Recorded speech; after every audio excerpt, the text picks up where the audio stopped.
Hello, this is Darrell Castle with today's Castle Report. This is Friday, the 9th day of June. In the year of our Lord 2023, I will be talking about what I believe to be Robert Kennedy Jr.'s heroic struggle for what is left of liberty in America. Sometimes it seems necessary to resist those who seek your enslavement, who seek tyranny for your nation right now.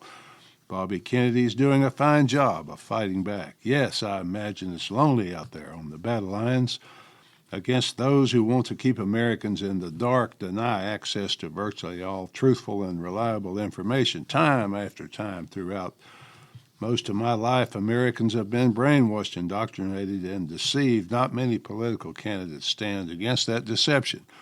All candidates pay lip service to it. They say they will drain the swamp, but in the end, the swamp is still there, only deeper, more impassible than ever. Kennedy, on the other hand, knows full well the consequences of attempts to tell the truth to the American people. The truth is so vital, so important. It is hard to imagine a free country without truth. We in America are denied the truth time and again, and therefore we are not truly free. Sometimes we, the people, would just appreciate a real investigation to at least attempt to find the truth. But instead, we get some type of sham investigation run by those beholden to one side or another. Time and again, our representatives fail us. We fail ourselves by not insisting on a real investigation, but instead, we get the dog and pony show they offer us. These shams all contribute to the erosion of truth. They set precedents that stop us from even expecting the truth anymore. The lessons have been learned, but the powers that be continue their program of deception, and we continue to align ourselves with one side or another, despite evidence that both sides are in it together. Sometimes we ask why things always seem to get worse day by day and administration by administration. Wouldn't it be safe to assume that if there were no conspiracies to harm us, one side or the other might eventually do the right thing by accident or by simple chance? No, that would never happen. It's always not just the wrong thing, but the worst thing. Each administration does the thing that divides us the most, that is most destructive of our civilization, most likely to kill, maim, and destroy. I was 15 years old when President Kennedy was murdered, not much older when his brother Robert was murdered. Martin Luther King, Malcolm X, all killed. We wonder what happened.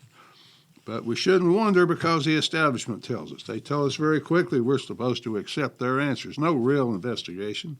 Just move along here, folks. Nothing to see. The Gulf of Tonkin incident. What happened there? Moving NATO to Russia's border. 9/11, weapons of mass destruction in Iraq. All the rest.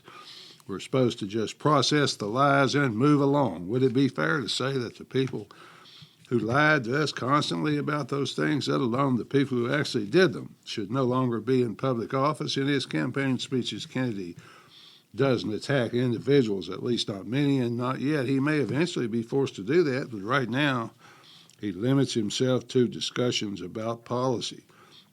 He opposes today's censorship rules, which make certain topics off limits to discussion. Only one view is permitted. Nothing else can even be talked about, let alone investigated. He refers to himself as a free speech absolutist. That separates him from every other announced candidate that I am aware of. Can you imagine a political candidate telling the truth about his or her real position on censorship and speech? No one says, if elected, I will support keeping you in the dark. I will permit sham or no real investigations on my watch. I will lie to you constantly, and at least 51% of you will be okay with that. That'll be enough. No, none of them say that. But nevertheless, that's what they all do once elected. Politicians become very good at running for office, getting elected, and not very good at anything else, but not many of them has as their masthead platform plank. I will set out to heal the divide by telling the truth to the American people. The truth is sometimes ugly, sometimes hard to bear, but it's what we need right now to heal our division, at least allow us to look at what we have allowed to happen to us over the last 60 years or so. The U.S. government, through its politicians, its bureaucrats, as well as its intelligence agencies, does the same thing in America that it does abroad to gain power around the world, create enemies, both real and imagined, for people. pick at old wounds, old animosities that may have existed for centuries, create a climate whereby only the U.S. government and its military can protect you from your enemies. Here in America, power is gained and maintained by creating two political parties which are virtually identical. Other parties are allowed, of course, in name only, under very strict rules of formation, and access to the ballot is denied through financial manipulation. If you're not a member of one of these two identical parties, you literally have no chance whatsoever of being elected to anything above local races, which are virtually nonpartisan anyway. Those two parties constantly divide us by telling us that the other party and its members are evil.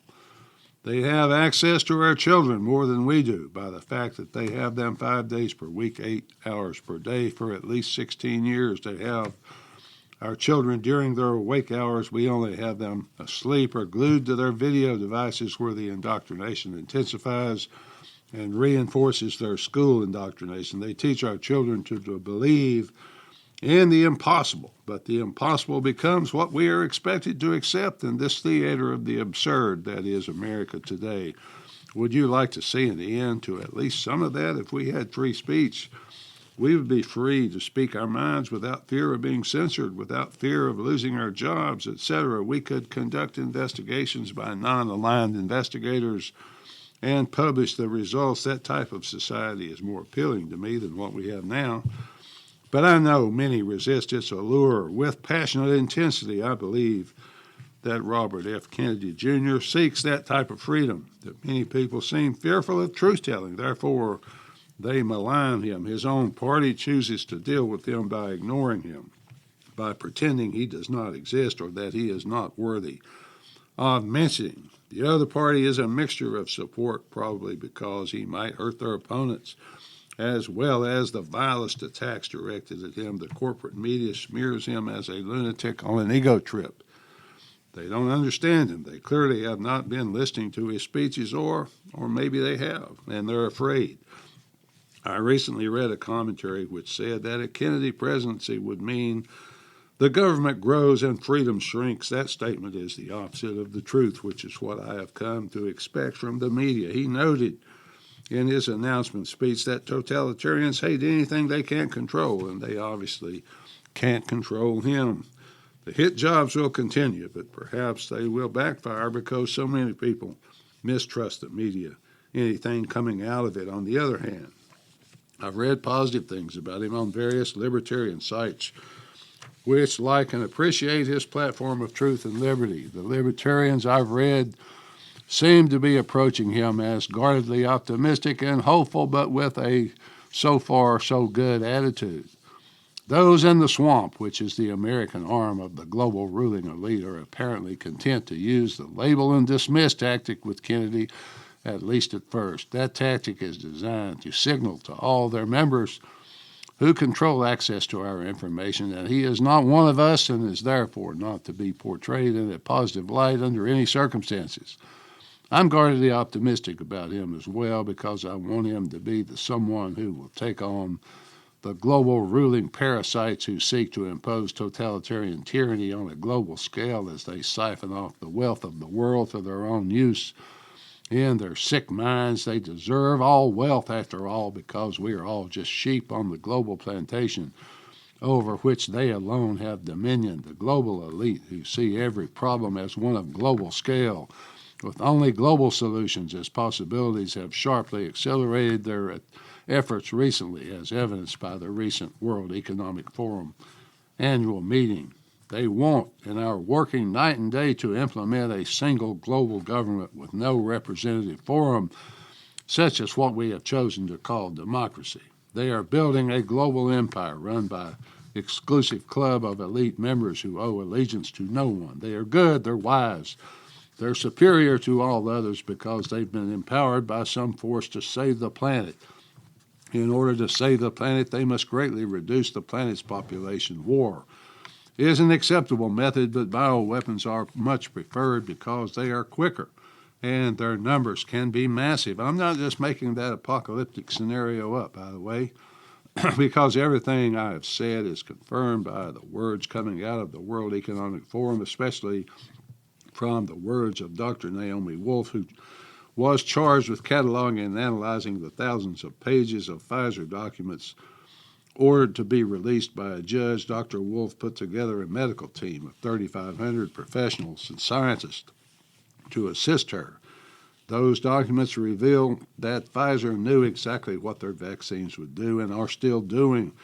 What that company did and is doing is nothing short of attacking the ability of women, especially women in the Western countries, to reproduce. Read Dr. Wolf's words. Listen to her videos where she explains her findings. This liberal woman has had her eyes opened by what amounts to genocide against humanity. Keep in mind that Pfizer was just the modality of the attack on humanity, just as the producers of bioweapons have always been. Some group must unleash the weapon on humanity, then persecute them until they submit to its use like trusting sheep. This attack on humanity needs to stamp out and suppress freedom in every aspect of our lives: economic freedom, political freedom, the freedom to receive and accept or reject accurate information that is not propaganda, the freedom to move about as we see fit, freedom to make our own health care decisions, and the mental freedom to think for ourselves. All these things are under constant, relentless attack, and the redoubts are giving way one by one. The final part of this attack is religious.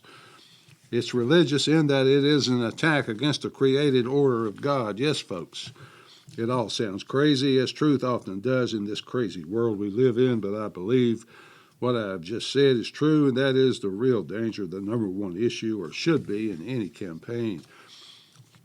Robert F. Kennedy Jr., our knight without armor, who will go forth and oppose this force of pure evil that confronts humanity? Time will tell, folks. But if he is, then God will have to raise him up, because he will never catch a fair break in the media.